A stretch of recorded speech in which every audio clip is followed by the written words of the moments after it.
how to overclock an AMD Ryzen 5950X to try and get at least 18 kilohash or higher stable. That's the important part, with cooler temperatures and lower wattage. On this one I built myself. It's a Kingston Fury Beast RAM, 8 gigs times 4, AMD Ryzen 5950X CPU, OS Elite V2 motherboard, Rev 1, and I've got an RTX 3060 Ti GPU, and below that is a 850 watt power supply. The fans in the PC keep it an extra 10 degrees cooler, so it's well worth having it in there. So let's try and get a decent image on the PC. What's the best angle? Probably about there. Right, so get into your BIOS. You want to set your clock ratio. Start off about 46 or 4575. Just hit enter and go to 4550, 4575, and you'll adjust this until you hit your maximum. You can find out what your board actually supports if you run the AMD Ryzen Master App. Go down to the bottom settings and optimizer, and I'll show you that in a little bit. It takes about 2 hours on Windows. That will give you the best core that's stable, although the watts will be absolutely through the roof. Right, so next, PBO. Advanced, PBO limits, manual. You want the motherboard to give as much as it can give, and if you change it to the other settings, it will limit these settings when it reboots. Alright, PBO overdrive scaler, auto, curve optimizer. This is really crazy. I've been testing this for probably 2.5–3 months now. If you set them all the same and you have a high overclock with maybe 1.3 volts on the V-core, the system will crash. However, if you do this and set them, say, you might need to start off, say, 26 on that one, 27, 26, 27. You need to find out what's good for your setup, to be honest. I have had it at 3029, 3029, but I've been testing, so I've changed them. You might have it at 2728, 2728. Again, that worked for me. It might not work for you, but this will get you the best stable setup, and it stops it crashing. If they're all at 28 or all at 29, it crashes. This stops it. Don't know why, it just does. So set them all the way down. Job done. Oh, the other one was where was it? All cores. Make sure you've got all cores, not per CCX, or you've got to set all your ratios to 46.5. So once you've done your core optimizer, as it's done,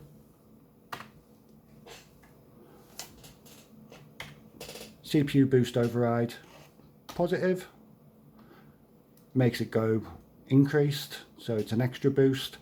Negative will reduce your core, so positive we want faster, and for me 200 works absolutely fine, had no crashes with it, and I believe from watching hundreds of overclocking videos for gaming, everyone sets it to this, and yeah. Profile for your RAM, I've got Kingston Fury Beast. Profile 1 is 3200, Profile 2 is 3000. 3200 actually is faster for mining than 3000.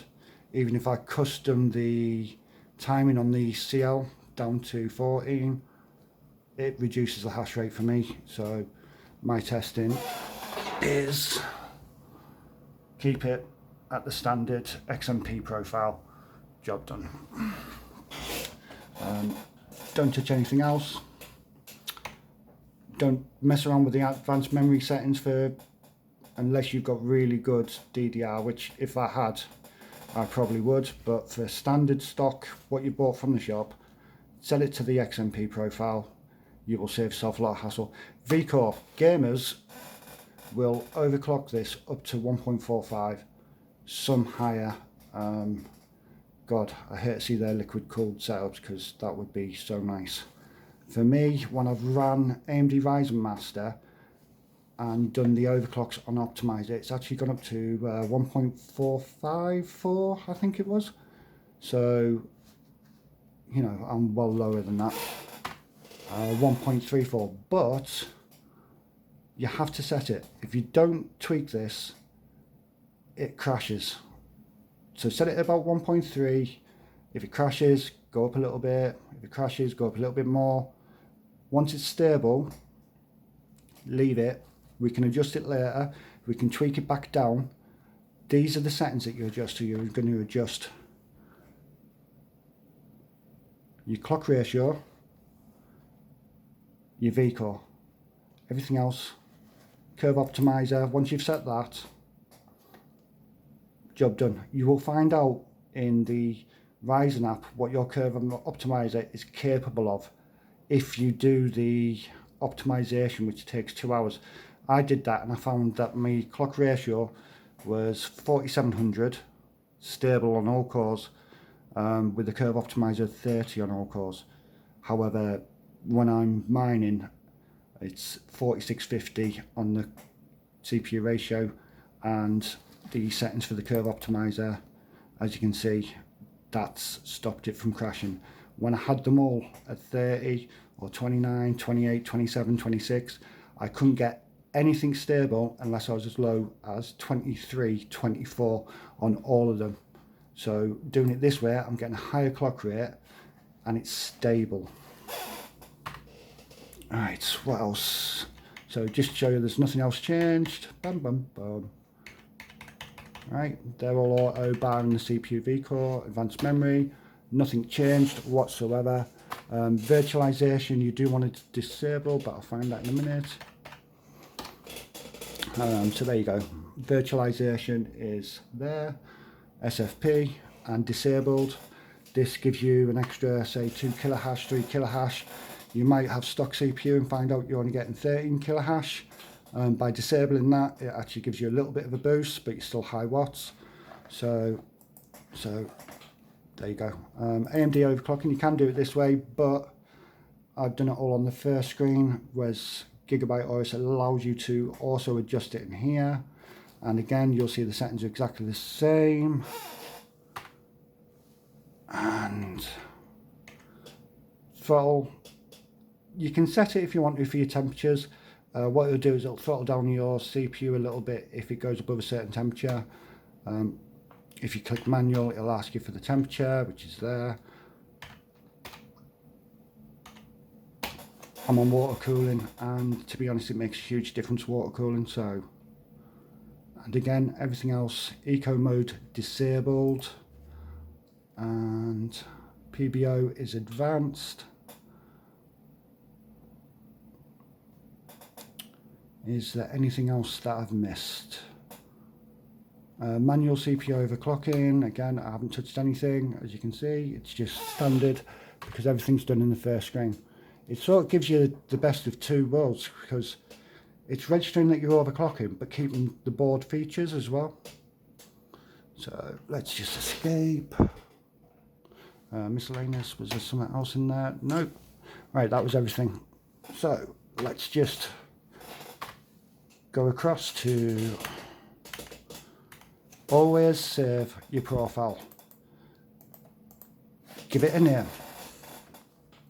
So start off, that'll be empty. Give it a name. So you can see I was at 18.3, cancel. So, and there's what I've been testing with when I mess around. So we are going to now go get rid of that one because that's an old clock.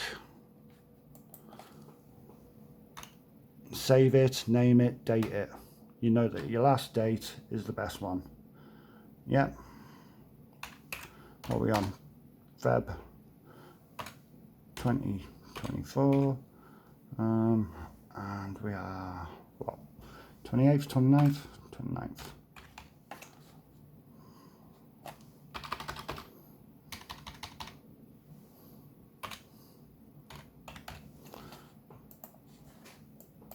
That way, if you want to tweak it, you can just look, if it resets the BIOS, you can load it and then just downclock a little bit. But when you load the BIOS back up, you just go there, literally go to your curve optimizer, drop them down one, or go to your vCore, drop it down one or increase it one.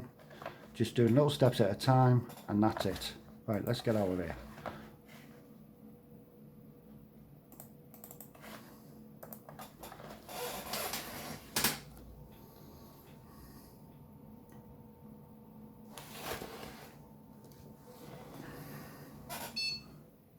And if you get the blue screen of death, because you will get the blue screen of death when you're doing this, messing with your BIOS, don't click quit, click advanced options, and then on the top left it'll say continue to Windows 10. Do that, and there's a little thing that'll get rid of the logs.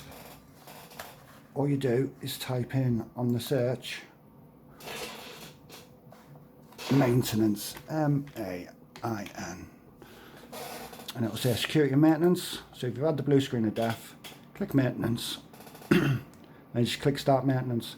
It'll get rid of the logs or file history, okay, and that then stops your PC crashing every time you boot it back up once that setting's saved. If you change the settings again, it may crash again, but that's how you just advanced settings, proceed to Windows 10. Then you don't have to keep going through repair Windows, because that's damn annoying. Right, difference on Windows, I don't do Hive OS. Turn off all the apps you're not using. Even though they're in standby, get rid of them. They use memory, okay, and it will slow your system down.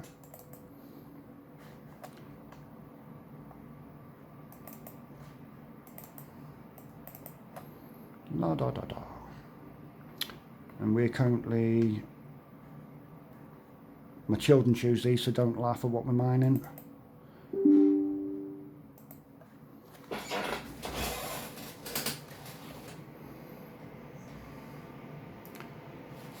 And what I'm going to do is show you the temps and what I mean by AMD Ryzen Master App. You don't need to use the app to overclock. You can do it to get your default settings by using the optimizer to find out how good your CPU is. Simple as that. Then go into BIOS, use those as a guide. Cheers.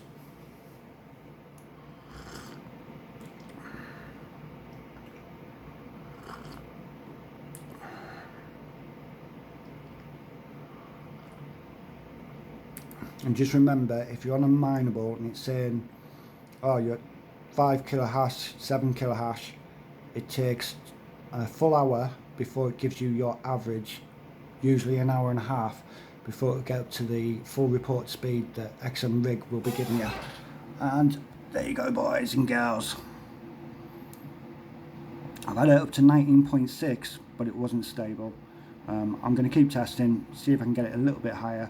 But this is stable. I've had it running for 5 days. We started it a day just so I can show someone.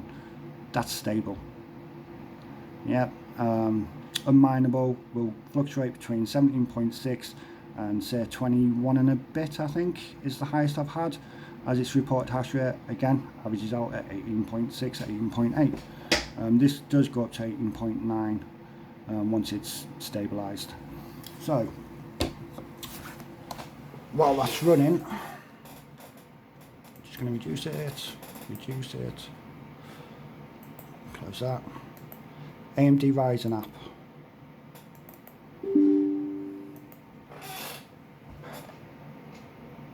So I've got the vCore set at 1.3 something volts, yep. This is what it's actually running at. And temps.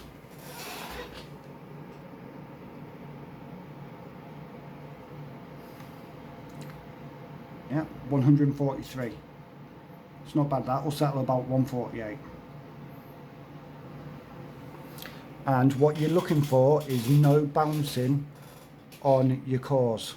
So as you can see, my cores are 28s, like I did 28, 29, 28, 29. This is what I mean by changing them. This makes it stable. And as you can see, they're not bouncing. It's the simplest overclock you can do. No massive. There you go. I'm at 1.099 on the voltage on the core. So I'm not at 1.3, but if I don't set it at 1.3 in BIOS, it will crash. And nothing else is absolutely touched. So to get your default for your PC, go to Curve Optimizer, select PBO, per core, and click Start Optimizing. It takes 2 hours, and that mine was all 30s on the cores, and it was 4.7 on the all cores for optimization. Some of the cores actually went up to 5.1, 5.2. You'll get 2 decent cores, the best cores on your CPU, which are hashrates, which is a star, that's your best core, and that's your best core on the first half, best core on the second half. Okay, right, give it a test, tweak it. Any questions, let me know in Discord.